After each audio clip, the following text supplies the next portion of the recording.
हौसलों की नई उड़ान, हमारा हिंदी शिक्षण संस्थान आद्या एकेडमी आप सभी का हार्दिक हार्दिक अभिनंदन करती हूँ हमारे चैनल पे। मैं पूजा सिंह पुनः मौजूद हूँ आज एक और टॉपिक के साथ जो अत्यंत महत्वपूर्ण है हमारे आगामी एग्जामिनेशंस के लिए, और वह टॉपिक है वान भट्ट की आत्मकथा जो हजारी प्रसाद द्विवेदी के द्वारा लिखित है। आप सभी जानते हैं कि वान भट्ट की आत्मकथा से हमेशा क्वेश्चन बनते रहते हैं और ये एक महत्वपूर्ण टॉपिक है। इकाई 7 में ये पाठ्यक्रम में शामिल है। तो वान भट्ट की आत्मकथा के अंतर्गत जो प्रमुख बिंदु पे हम चर्चा करेंगे वो प्रमुख बिंदु है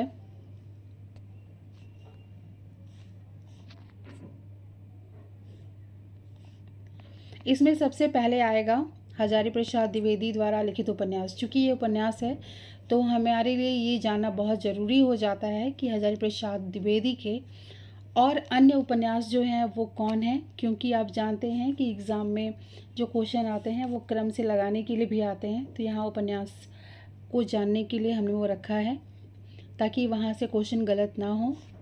उसके बाद है उपन्यास के प्रमुख बिंदु, और इसके अलावा आजकल भूमिका जो होते हैं सभी उपन्यास की जो भूमिकाएं होती हैं उस पर भी क्वेश्चंस बन रहे हैं, तो भूमिका को भी हमने सम्मिलित किया है। साथ ही साथ इसमें पात्र है, कथानक है और साथ ही साथ इस उपन्यास में जो उद्धरण जो प्रमुख उद्धरण है जो एग्ज़ाम में आए हुए हैं और कहीं ना कहीं और भी इम्पोर्टेंट लग रहे हैं हमें, उसको भी हमने यहाँ पे शामिल किया है ना। साथ ही साथ इसमें आलोचकों के मत और पंक्तियाँ, साथ ही साथ आप सभी के लिए एमसीक्यू भी है।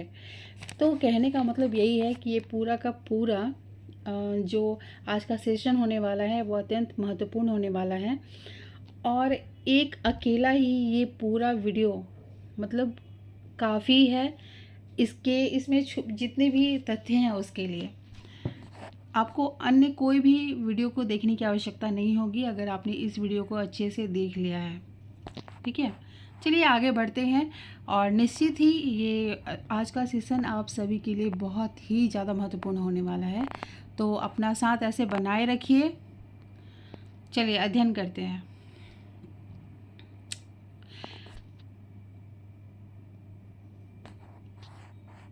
सबसे पहले हम लोग बात करेंगे हजारी प्रसाद द्विवेदी के अन्य उपन्यासों के बारे में कि इनके अन्य उपन्यास कौन कौन से हैं। तो वान भट्ट की आत्मकथा जो कि आज हम पढ़ने वाले हैं विस्तार रूप में 1946 इसका प्रकाशन वर्ष है। उसके बाद है चारू चंद्रलेख, इसका प्रकाशन वर्ष 1963, पुनर्नवा 1973, अनामदास का पोथा 1976। ये इसका जो वर्ष है ना ये याद रखना बहुत ज़रूरी है क्योंकि यहाँ से क्वेश्चन आते हैं सिंगल भी कि चारू चंद्रलेख का प्रकाशन वर्ष क्या है, वहीं साथ ही साथ जो क्रम से लगाने वाले क्वेश्चंस होते हैं वहाँ भी कई बार हजारी प्रसाद द्विवेदी के उपन्यास आते हैं क्रम से लगाने के लिए, तो इसलिए इन उपन्यासों को जानना बहुत ज़रूरी है। चलिए अब आगे बढ़ते हैं। अब है इस उपन्यास से के जो प्रमुख बिंदु हैं जो बहुत ज़्यादा इम्पॉर्टेंट है उस पर हम बात करेंगे। तो सबसे पहले प्रकाशन वर्ष जो कि हमने ऊपर भी देखा है। उसके बाद है उपन्यास का काल, कब का है ये उपन्यास। तो इसमें जिस कालक्रम की बात की जाती है इसमें उपन्यास की कथा 7वीं सदी के हर्षवर्धन काल को दिखाया गया है, और यह एक तरह का क्या है, ऐतिहासिक उपन्यास है। इसकी शैली आत्मकथानक शैली है। मतलब यहाँ पे आत्मकथानक शैली क्या कहलाता है, जब किसी उपन्यास में कोई जो नायक होता है वो स्वयं अपने जीवन के बारे में जो घटनाएं होती हैं उसका उल्लेख करता है उस उपन्यास में, तो उस शैली को आत्मकथानक शैली कहा जाता है। अब बारी आती है भूमिका को पढ़ने की, है ना। तो भूमिका के अंतर्गत हम देख रहे हैं कि आजकल जो भी लेटेस्ट एग्जामिनेशन जैसे 2022-23 में थोड़े कम आते थे, लेकिन 24 वाले पेपर में 23 वाले पेपर में कुछ ज़्यादा ही भूमिका से प्रश्न आने लगे हैं।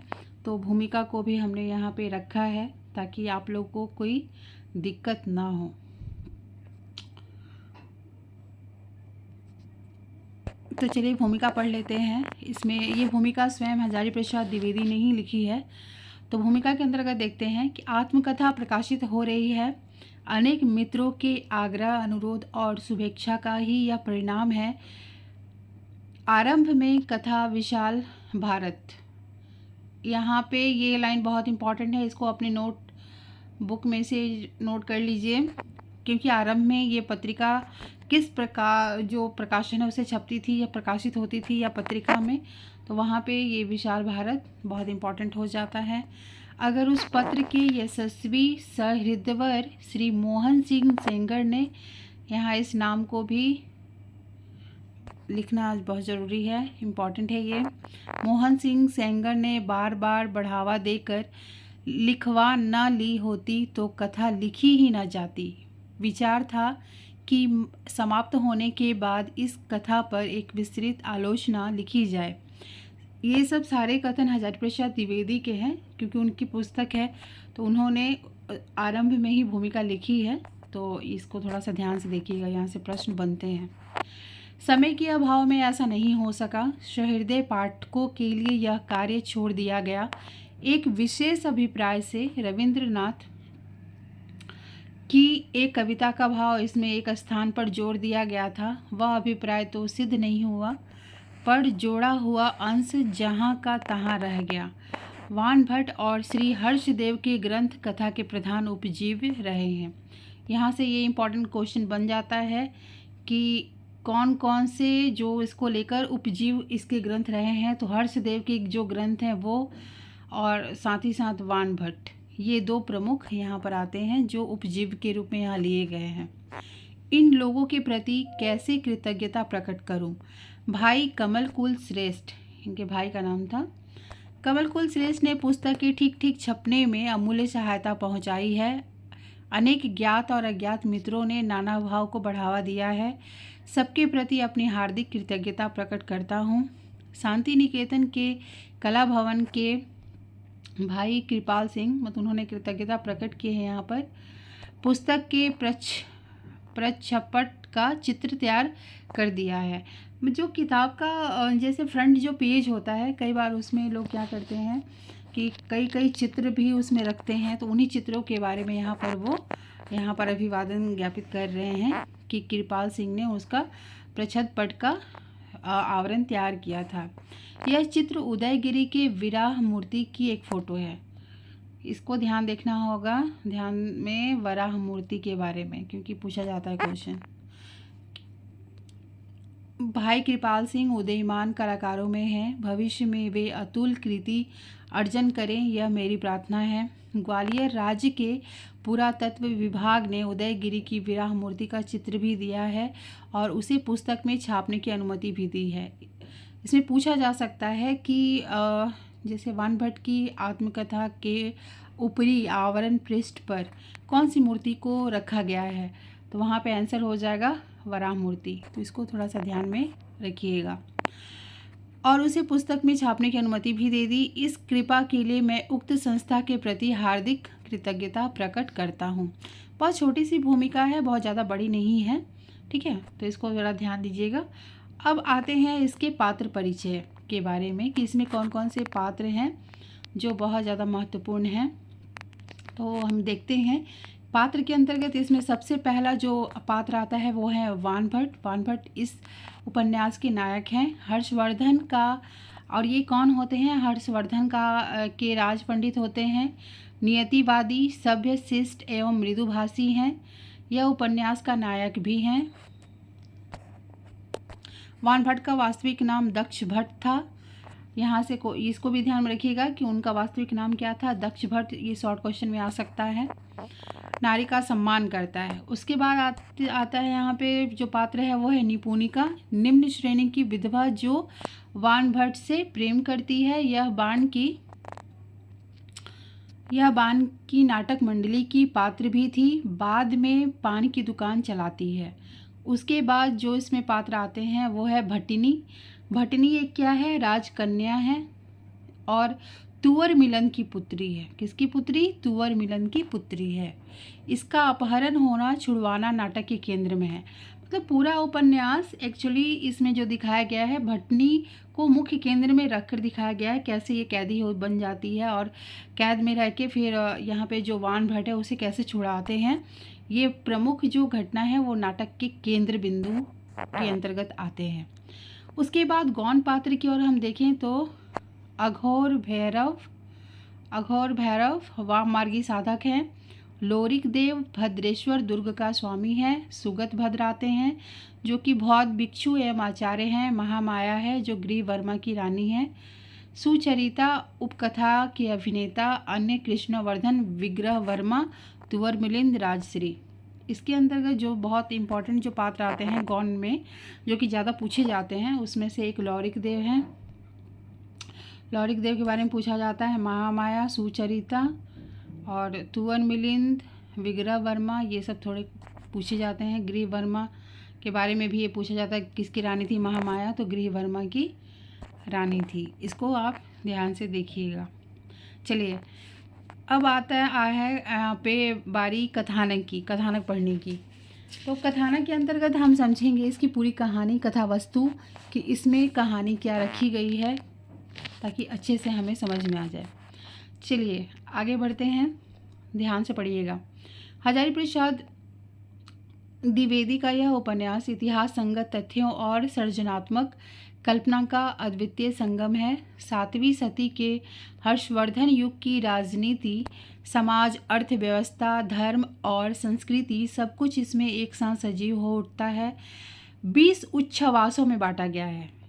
यहाँ पे ध्यान दीजिएगा, 20 उच्छ्वासों। कई बार क्वेश्चन आता है कि ये जो वान भट्ट की आत्मकथा उपन्यास है उसमें कितने उच्छ्वास हैं, तो आंसर हो जाएगा 20 उच्छ्वास। आख्यान दरबारी कवि वान भट्ट की आत्मकथा के बहाने पूरे कालखंड के स्पंदनशील कथा कहता है।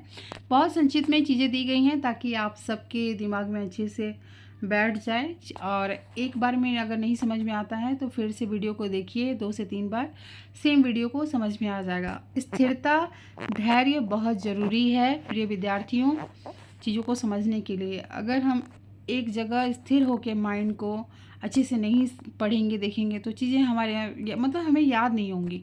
तो ध्यान से देखिए,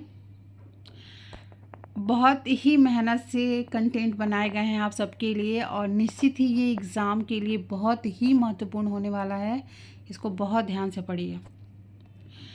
इतिहास प्रसिद्ध व्यक्तियों हर्षवर्धन वान भट्ट के साथ भटिनी, निपुणिका, लौरिक देव काल्पनिक पात्र कथा को भावनात्मक गहराई देते हैं। इनसे लेखक उस युग की संवेदना, आस्था और अंतर्विरोधों को उभारते हैं। स्त्री दृष्टि व उदात्त प्रेम, इसमें वान भट्ट की जो स्त्री के प्रति जो दृष्टि है और उनका जो प्रेम है, प्रेम का जो सबसे विशिष्ट रूप है उसे उदात्त प्रेम कहते हैं। तो इसमें उसको दिखाया गया है। वान भट्ट स्त्री को देव मंदिर के समान, ये क्वेश्चन भी आता है कि वान भट्ट स्त्री को क्या मानते हैं, देव मंदिर के समान मानते हैं। निपुणिका भटिनी के प्रसंगों में प्रेम, सम्मान, स्वतंत्रता का स्वर्णिम स्वर प्रतिध्वनित होता है, जिससे लेखक के नारी विषयक प्रगतिशील विचार झलकते हैं। इसमें धार्मिक समन्वय भी यहाँ प्राप्त होता है। तो बौद्ध सम्राट होते हुए भी हर्षवर्धन ब्राह्मण परंपरा का संरक्षण करते हैं। उपन्यास इस धर्म सौहार्द को रेखांकित कर मानव धर्म को सर्वाधिक महत्व देता है। मतलब इस उपन्यास में ये भी दिखाया गया है कि धर्म कोई भी हो, बौद्ध धर्म हो, ब्राह्मण हो, एक दूसरे की रक्षा करनी चाहिए, संरक्षण करना चाहिए, और मानव धर्म या मानवता ही सबसे बड़ा धर्म कहलाता है, वही परम धर्म है। इस मान्यता को माना गया है। आगे बढ़ते हैं। इस कथा में लगभग 5 अलग अलग भागों को दिखाया गया है। तो रमेश कुंतल मेघ के अनुसार, ये नाम याद रखिएगा, रमेश कुंतल मेघ के अनुसार इसमें 5 चरण दिखाए गए हैं, भाग दिखाए गए हैं। पहला है स्थानेश्वर। वान भट्ट स्त्री वेश धरकर भटनी को बंधन से मुक्त करता है, जो कि मैंने ऊपर कहा कि भटनी को केंद्र में रखा गया है कि कैसे उसे वहाँ पे कैदी होती है और उसे छुड़ाया जाता है। तो उन्हें छुड़ाते वक्त यहाँ पर वान भट्ट जो हैं वो स्त्री का वेश धारण कर भटिनी को छुड़ाते हैं। दूसरे भाग में गंगा यात्रा का वर्णन हमें मिलता है। चुनार के निकट डाकुओं से मुठभेड़, त्रयी को लोरिक देव का आश्रय। उसके बाद ये जो तीनों लोग हैं, कौन कौन, वान भट्ट है ना, निपुणिका और भटनी, इनको क्या किसका आश्रय प्राप्त होता है, लोरिक देव का। फिर है दरबार प्रवेश। विद्वता के बल पर वान भट्ट राजकवि बनते हैं। भाग तीसरे में वान भट्ट के राजकवि बनने का प्रसंग आता है। भटनी महिमा, वह भारत भूमि की रक्षिता शक्ति रूप में प्रतिष्ठित होती है। भटनी के स्वरूप और शक्ति रूप को दिखाया गया है भाग 4 में।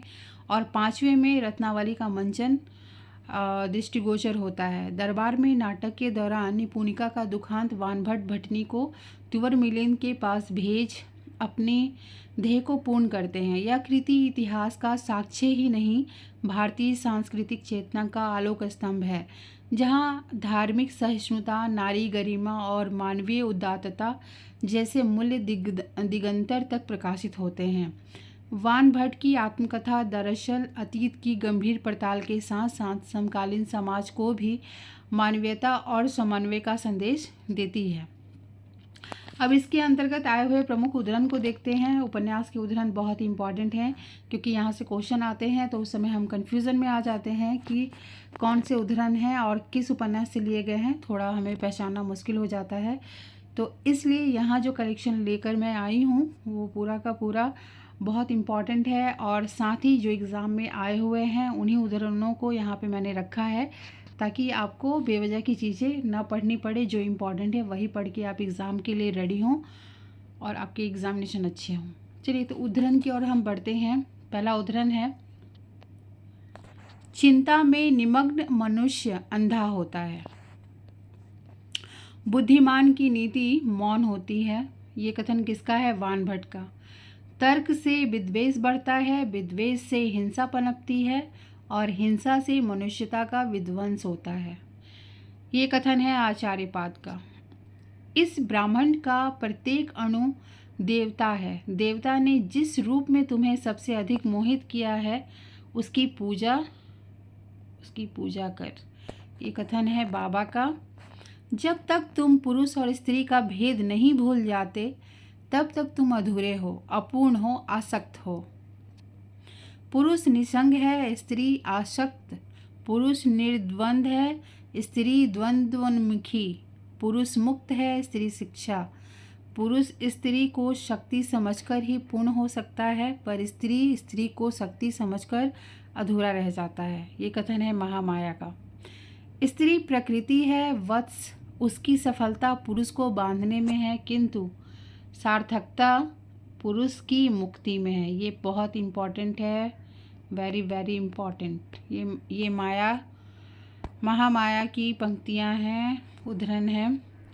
डरना किसी से भी नहीं, गुरु से भी नहीं, मंत्र से भी नहीं, लोक से भी नहीं, वेद से भी नहीं।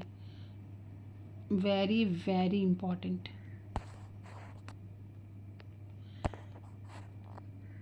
उसके बाद है अघोर भैरव। मानव देह केवल दंड भोगने के लिए नहीं बनी है आर्य, सुचरिता। धर्म की रक्षा अनुनय विनय से नहीं होती, शास्त्र वाक्यों की संगति लगाने से नहीं होती, वह होती है अपने को मिटा देने से। मृत्यु का भय माया है। ये कथन है महामाया का। स्त्री के दुख इतने गंभीर होते हैं कि उसके शब्द उसका दशमौस भी नहीं बता सकते। वान भट्ट का कथन है, दुख तो केवल मन का विकल्प ही है, मनुष्य तो नीचे से ऊपर तक केवल परमानंद स्वरूप है। मैं स्त्री को देव मंदिर के समान पवित्र मानता हूँ। ये बहुत इम्पॉर्टेंट है, ये कई बार एग्ज़ाम में आया हुआ है, इसको आप ध्यान से इसको लिख के रख लीजिए।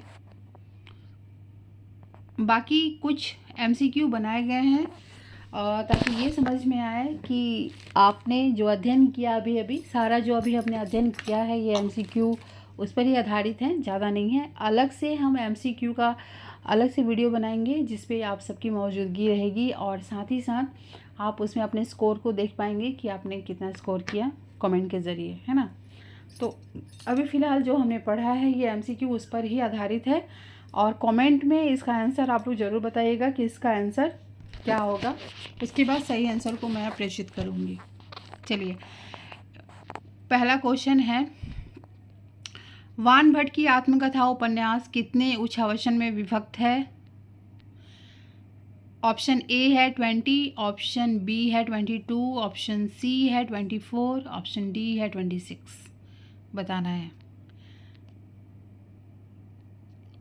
सेकेंड क्वेश्चन, कमेंट में सारे आंसर बताइएगा ताकि मुझे समझ में आएगा कि आपने ये सेशन अच्छे से अटेंड किया है कि नहीं। ये सारे क्वेश्चन आपके लिए बने हैं और देखने के लिए कि आपने इसे अच्छे से पढ़ा है कि नहीं, क्योंकि सारे क्वेश्चन जो अभी अभी मैं पढ़ा चुकी हूँ उसी के अंतर्गत बने हुए हैं। चलिए, नेक्स्ट क्वेश्चन है, भद्रेश्वर दुर्ग का स्वामी कौन था? Option A Lorik Dev, option B Aghor Bhairav, option C Grihavarma, option D Tuvar Milind. Comment में ज़रूर बताइएगा ऑप्शन 2 का इसमें कौन सा होगा। चलिए, क्वेश्चन नंबर 3, उपन्यास के कथानक के कितने भाग हैं? यहाँ पे टाइपिंग मिस्टेक हुआ है। ऑप्शन ए है 3, ऑप्शन बी है 4, ऑप्शन सी है 5, ऑप्शन डी है 6। तो आप सब बताइए क्या होगा। चलिए, अब बारी है क्वेश्चन नंबर 4 की। उपन्यास की किस चरण में रत्नावली नाटिका का मंचन दिखाया गया है? हमने कथानक में पढ़ा था। चलिए बताइए। Option A 2, option B 3, option C 4, option D 5। ये आपको बताना है कमेंट में, सब लोग बताइएगा, ठीक है। चलिए, अब है last but not the list, question number 5, Sthaneshwar में वानभट्ट की मुलाकात किससे होती है ना? महामाया से होती है, निपुणिका से होती है, भटनी से होती है, सुचरिता से होती है? आप लोग बताइए कमेंट में। इन सब का आंसर आप कमेंट में दीजिएगा। तो आज का सेशन यहीं पे समाप्त होता है और बहुत बहुत शुक्रिया इस वीडियो को देखने के लिए। और जिनका छूट गया है उस सेशन को फिर से रिपीट करके देख सकते हैं। इस पूरे के पूरे सेशन में मैं दावे के साथ कह सकती हूँ, अगर कि जिसने अच्छे से पढ़ाई कर ली, अच्छे से अटेंड कर लिया वीडियो लेक्चर, क्योंकि इसमें कोई भी ऐसे तत्व नहीं है, बिंदु नहीं है जो छोड़े गए हैं, जो एग्ज़ाम के लिए इम्पॉर्टेंट हैं, चाहे वो हजारी प्रसाद के उपन्यास हों, उपन्यास से संबंधित जो प्रमुख बिंदु हों, भूमिकाएं हों, कथानक हो, उद्धरण हो, इसमें पंक्तियाँ, MCQ जो भी हों, सबको लेकर इकट्ठा एक जगह बनाया गया है ताकि आपको कोई अन्य वीडियो को ना देखना पड़े। इसमें ही सारा आपको मिल जाए एक ही जगह और आप अच्छे से अध्ययन करें।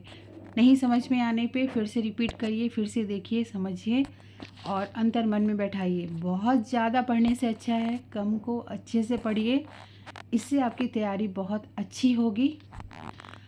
ऑल द वेरी बेस्ट आप सभी के एग्ज़ामिनेशन के लिए।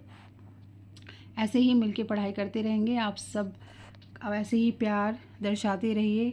अच्छा लगे, अगर कहीं ना कहीं लग रहा है कि हमारा जो एफ़र्ट है वो आपके लिए यूज़फुल है, तो आप ज़रूर चैनल को सब्सक्राइब कीजिए और हमें सपोर्ट करिए। बहुत बहुत धन्यवाद आप सभी का।